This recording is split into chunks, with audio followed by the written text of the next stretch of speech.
blouse ng parehong kulay. Mukhang nagsimula si Quentin sa pagpipinta. Mukhang maayos naman ang labas. Magaling na trabaho, Quentin. Nakakatuwa rin kasing gawin ito. Oh, Quentin, napunta ang pintura sa iyong mukha. Pero hindi niya nawala ang kanyang sombrero. Sa kabaligtaran, ito ay nagbigay inspirasyon sa kanya na magpakita ng kaunting paghihimagsik.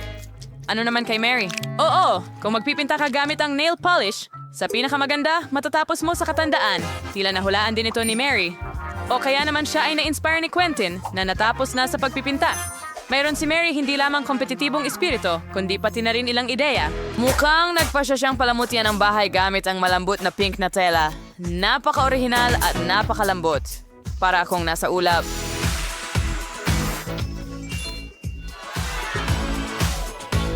Mukhang napagpasyahan ni Quentin na haluan ng puti ang asol. Tingnan mo yon. Oh, medyo nasobrahan siya at tila naipinta si Mary. At Miyerkules. Naku, huwag mong lokohin si Miyerkules. Quentin, iligtas mo ang sarili mo. May nakakatakot na kamay na humahabol sa iyo. Sa kautian para nakivart good to ang bubong. Saan magandang dahilan para ipagdiwang ang iyong kaligtasan at ang pagtatapos ng pagpipinta ng bahay sa pamamagitan ng pag-host ng bandila ng karamihan. Mukhang hindi masyadong masaya si Quentin sa itsura ng bahay, pero may naisip na siya. Nagpipinta siya ng puti. Iniisip ko kung ano ang susunod. Oo, isang soccer ball. Napaka-orihinal. Magaling, Quentin. Nagtataka ako kung ano ang ginagawa ni Mary sa kanyang mga disc. Malalaman natin ngayon. Oo, pinalamutian niya ng mga iyon ang bubong. Mukhang napakakakaiba at elegante. Ingat, Mary. Oo, maganda ang bubong. Pero medyo madulas lamang. Ang natitira na lang ay ikabit ang puso. Mukhang nagpasya din si Quentin na palamutian ang bubong. Pero nagpasya siyang gawin ito gamit ang mga sticker. Paano naman ang pangalawang bintana? Mukhang may kulang sa basketball. May solusyon na si Quentin, isang basketball hoop. Mukhang maganda at napaka-sportsy. Ano ang mas masaya kaysa maglaro gamit ang totoong bola? Ang pinakamagandang ihagis? Hindi ang pinakamaganda. Parang hindi talaga mahilig sa sports si Wendy. Sigurado akong sa susunod, 1,000 beses na mag-iisip si Quentin bago gawin iyon. Nagpasya rin si Wednesday na alagaan ang kanyang bahay. Oo, hindi ito ang pinakamaliwanag na kulay, pero iyon ang kanyang estilo. At syempre, saan nga ba kung walang bars sa mga bintana, tama? Wisin sa to, ingay sa plan sa style. Tingnan mo. Nagtataka ako kung bakit niya ito kailangan. Panging si Wednesday lang ang maaaring magkaroon ng bubong na dekorado ng ganon. Mukhang nag-isip na naman siya ng bagong ideya. Ang kaunting nakakilabot na mga mata ay hindi makakasama sa bahay na ito, tama ba? Mukhang handa na ang hitsura ng lahat ng bahay. At nangangahulugan ito, nalilipat na tayo at aayusin natin ang bakuran. Nag-worship di Wednesday, das mas minusa itong esfer at palamuti ng paniki. Tignan mo. Well, maganda ito sa sarili nitong paraan. Saan tayo pupunta kung wala si Thing? Tama. Ang pinakamahusay na katulong kailanman. Saan tayo pupunta kung wala ang mga halaman? Tama. Pero hindi mo inisip na iiwan niya lang ito ng ganun. Diba? Siyempre hindi. Saan kung wala ang mga nakakatakot na palamuti na may hugis ng mata? Tama.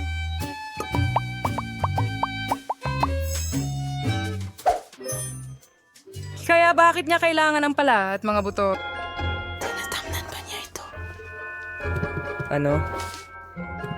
Napakakawili-wili. Ay, Jesus boss, niyon Francios. Narastek ang kiyong wispa kung medyo ang susunod. Dipity-dupity-doo. Ang mga kamay ko ay hindi na sa lupa? Well, wala tayong mailbox na hugis kabaong. Tama?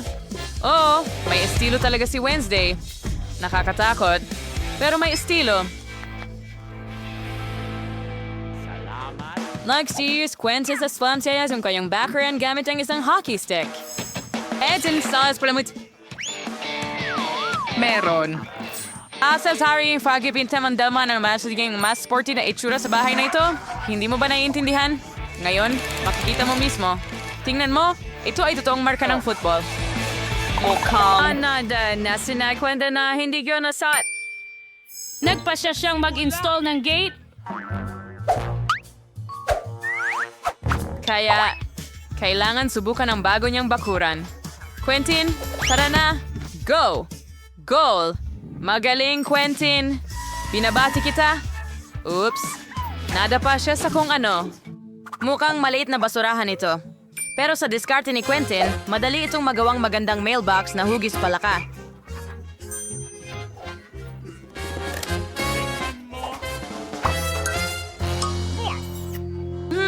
Paano naman si Mary?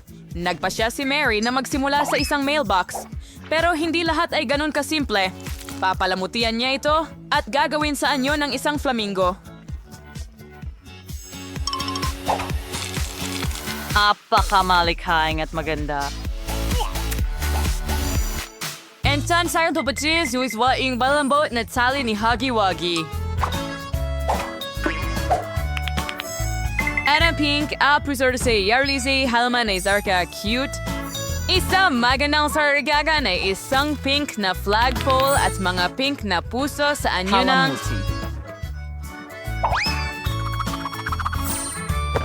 Marcia Searsan ng susi di man so. Mulaing orsis ng sa cash yan stills. Na the station links in it mas sings.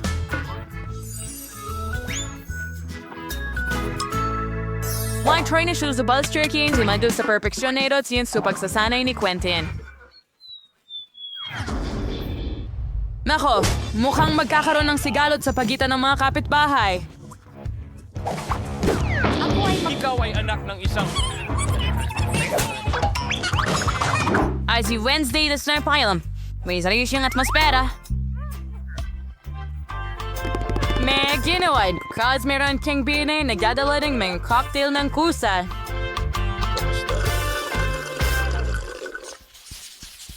Kaya, oras na para tapusin ang loob ng bahay.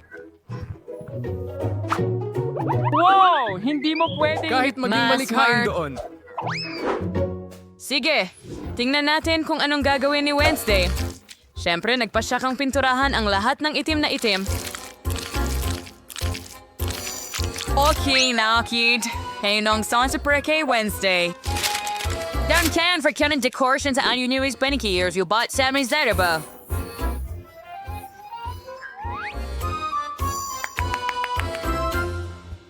Tingnan mo, mayroon ding sariling bahay si Ting. Ang cute, ibig kong sabihin nakakatakot.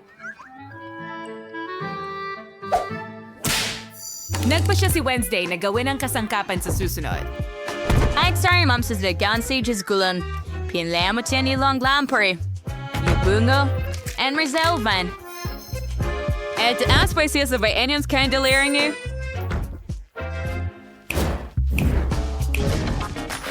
Kumbaga, saan ka pupunta ng walang atmospheric na garland? Tama ba? Tingnan mo yan. At sapot ng gagamba. Nasaan ang gagamba? Mahirap as piniing lurnady ning walang boling menghuhuli. May mayon Frenchie ng bank pag-kusap sa mga kapagana, kitty ba? Oo, bumati ka rin mula sa amin.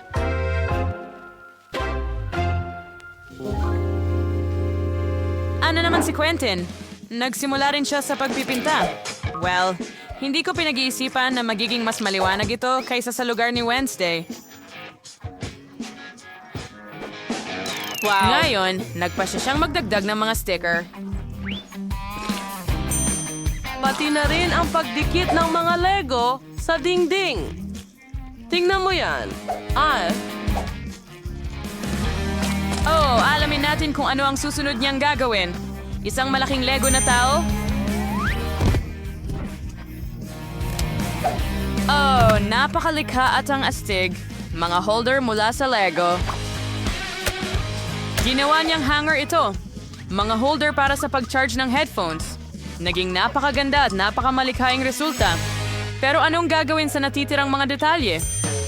Ater sa Sears Arcade lagar kider legay sa blobber frame kasmayang Lego natso sa mayan sinismay disang mahusay na storage.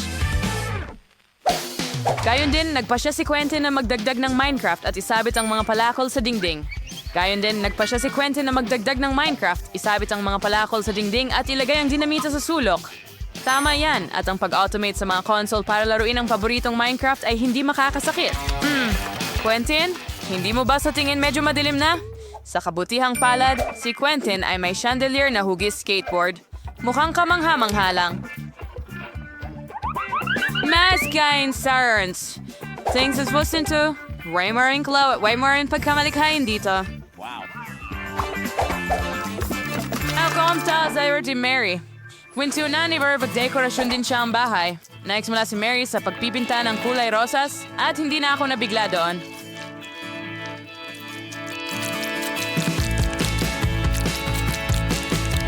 Kitang-kita na talagang napakasaya ni Mary sa kanyang trabaho.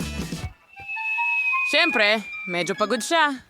Pero paano naman ang konting glamorosong dekorasyon? Ang pinaka-glamoroso na dekorasyon na nakita ko. Mapabo na carpet. Hanga. Mo ay di rare di umber di awasan es sa bella hibong salamin.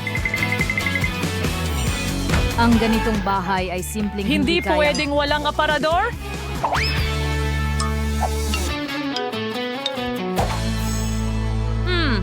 Gusto ko ito, pero may kulang. Interesting, ano?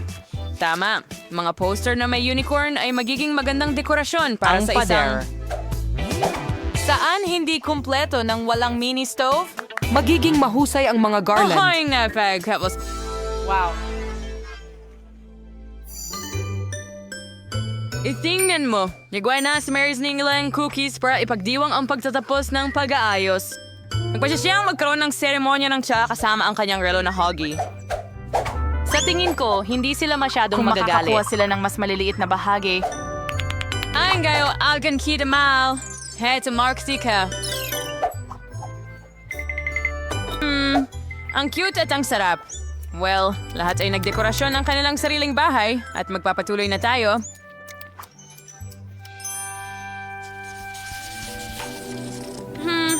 Mukhang nagdesisyon si Mary na gumawa ng bahay para sa alaga niya. Ani timboran daw na gawa siya, ginagawa niya rin sa mga fans. Siguro ba kan ba ito masaya si Kitty? Well, isang unicorn. Ari keys to fairies niyang labra na Pero hindi lang yon. Saan tayo pupunta ng walang hinge na sunbat? Matcha and Sasha din si Mary na cuisine, magandang kurtina. Napakaganda! Matutuwa your cuting. Thanks, Tate. Mary, ano? Oh, naiintindihan ko na ngayon. Isa itong daga. Pero hindi lang basta daga. Iyon ay daga ni Quentin. Nagtataka ako kung paano bibigyang ayos ni Quentin ang bahay ng kanyang alaga. Wala tayo ngayong gamit pang esports. Tama ba, Quentin? Hindi ako sigurado na mag-ian sa'yo ang Hindi daga. suntok, pero ayos lang. Paboritong tasa, bola. Mukhang nakalimutan ni Quentin kung para kanino niya idinedekorasyon ang bahay. Isang gulong, isang kuna, at isang anyo ng kotse. Naalala pa rin niya na para ito sa kanyang daga. Pero sigurado akong kung mas maliit si Quentin, magiging masaya rin siya na manirahan sa ganoong kaliit na bahay. Pero mukhang tuwang-tuwa rin ang daga. Lalo na mula sa crib ng kotse na ito. Tignan mo sa... Handa ito, pwede kang magsulat ng script. alam ko. Alam ko na gusto mo ito. And kumusta naman ang bazaar sa mga Miyerkules? Sa the fair and sorry to do anything clearly na palamot yan ang kanyang bahay. At Mary's for miracle stories on Laren. My kitos ain't soge if you do bathtub. Duyan, and since Barney's. Mga simsilig, ano pa ba ang kailangan ng isang disenteng kamay? Panahon na para kumuha ng bagong katuwang sa bahay. Oh, mukhang nagkaroon ng impresyon ng kama na ito. At sapat na malambot ang crib. Paano ang isang manicure sa gabi?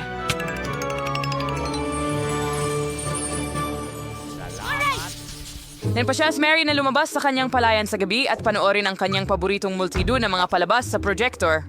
At tulad ng alam mo, ang sabay na panonood ay palaging nagbubuklod at maaaring magkasundo kahit ang ganitong mga kapitbahay.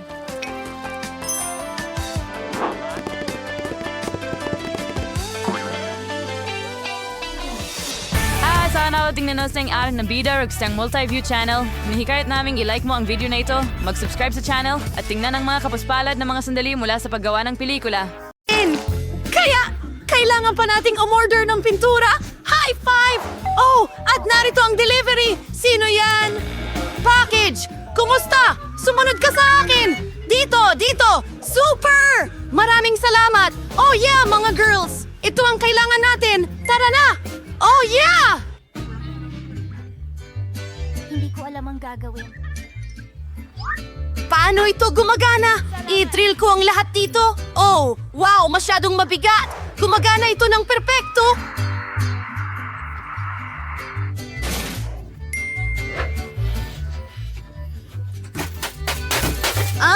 Sukatin natin ito!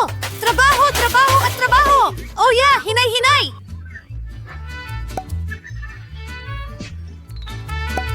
At ito ang hagdan papunta sa ikalawang palapag. Girls, napakahusay nating mga tagabuo.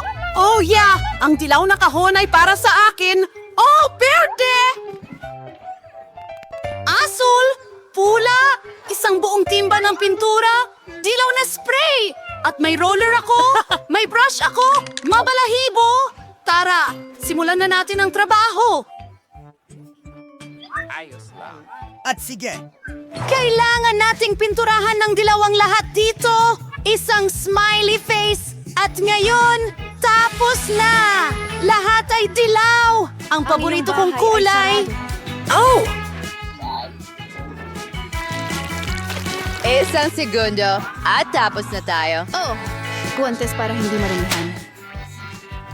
At ngayon, magtrabaho tayo gamit ang isang brush. Ang buong kwarto ay paborito kong kulay.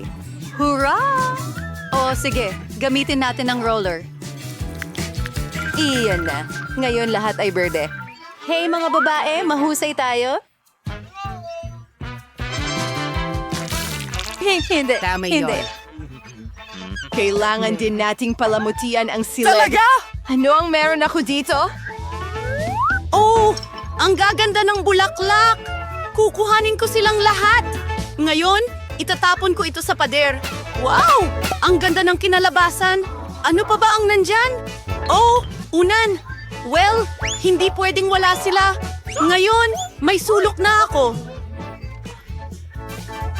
At narito si Ginong Duck. Ano ang ginagawa mo? Ginagawa ang kanilang... Brittany ang kwarto. Aristary Akramirsan. Ay, ito ang ting blog. Isang kumikinang nalaso. Iyan ang kailangan natin. Napakagandang pattern ng suwas, pero ang bulak na ito ay papasabilang ulap. Kailangan lamang itong pinturahan gamit ang spray. Gawin natin. Astig! Magliwanag ang leather! Parang nasa ulap talaga ako. Ang galing, di ba? Well, parang araw na lang ang kulang. At meron ako nito. Kamusta mula kay Huggy Wuggy? Yakapin si Pluggy. Panahon na para kumuha ng ilang litrato.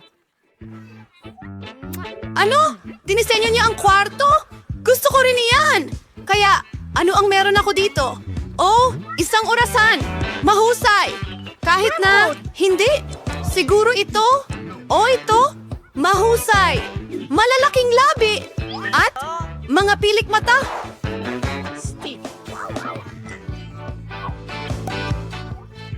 Ang upuan ko ay isang bag! Walang mas komportable pa rito! Ngayon, magpahinga tayo kasama ang ating mga kaibigan. Sige! Tingnan natin kung ano ang nasa kahon! Oh! Isang alpombra na gawa sa halaman! Idedekorasyon ko ito sa pader! Maganda! At ang isang ito ay maganda sa kwarto! Ano ito? Kailangan natin itong i-inflate! Oh, wow! Mahirap iyon! Pero ang inflatable na upuan ay handa na! pwede tayong matulog dito. Lalo na sa creeper na ito. Hey mga girls, ipakilala natin ang ating mga plush na kaibigan. Ang cute nila. Ang galing! Ang cute mo, Ginong Pagong. Paano kung ipinagpapasalamat ang pagkakaroon kita? Hoy! Sige. Sa tingin ko may nagawa akong isang bagay. May kailangan ka ba? Sige, sakay ka na sa kotse. Sige. Handa ka na ba? Pagkatapos ay tapak sa sahig at tayo na. Alright!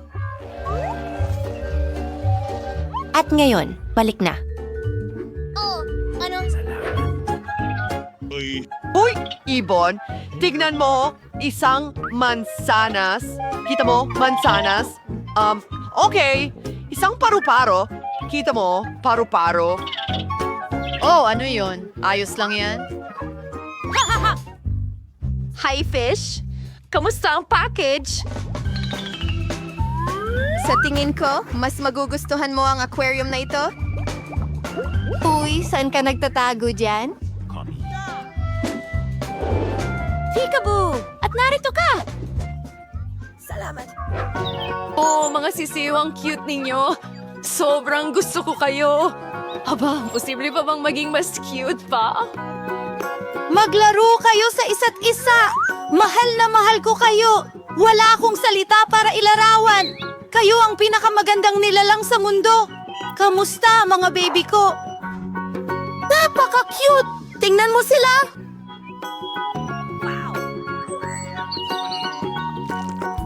Kaya, narito ang numero. Hello, oh! Kumusta ang order ko, alulod?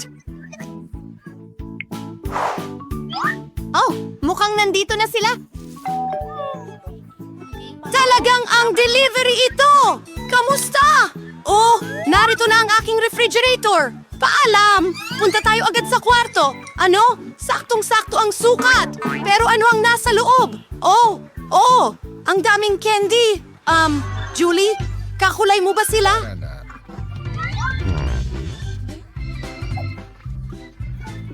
Siyempre!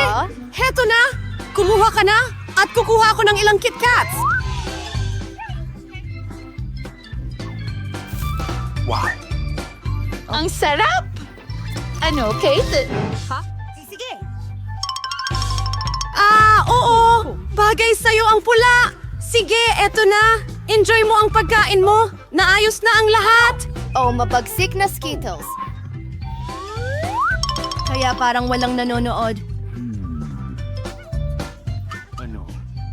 Ano? Hi, Tina. Sige, kunin mo. Kunin mo! Kunin mo! Walang-wala naman dito! Pwede bang alugin ko to? Isang candy? Isa lang! Magandang gabi. Oh. Super sarap! Ganda!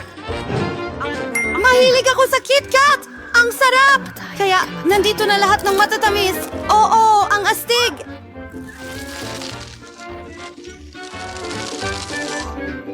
Bueno, kahit papaano kainin ko ito.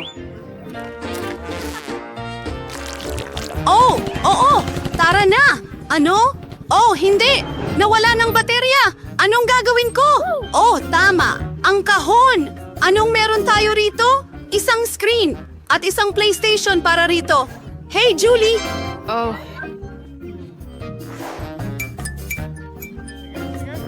Gusto mo bang maglaro kasama ko? Astig! Bumaba ka sa kwarto ko! Heto ang joystick para sa'yo! Bubuksan ko na. Ngayon, pwede na tayong maglaro ng magkasama! Oy, pwede ba akong sumama sa inyo? Ano? Pasensya na, mga babae. Dalawa lang ang joystick. Ah, ganun ba? Ayos lang yun. Oh, mayroon din akong kahon. May screen at dance mat. Uy, Tina! Tingnan mo! Astig, di ba? Ilagay natin lahat ito! Buksan ko ang screen, tara na! Ano? Sige. Yun na! Ulitin mo kasunod ng avatar! Mukhang maayos naman tayo! Nalaro mo na ba ang larong ito dati? Ipakita mo ang kaya mong gawin! Mukhang nag-i-enjoy sila. Uy, mga babae, pwede ba kaming sumama sa inyo? Pwede ba tayong magpalit? Hindi ko alam. Hooray! Oh yeah! Matagal na akong nangangarap na sumayaw. Simulan mo na, Julie. Tara na! Oo, Tina! Ang galing mo! Ngayon, tatalunin natin lahat! Talon! Oo! Talaga namang isinilang tayo para sumayaw! Nagustuhan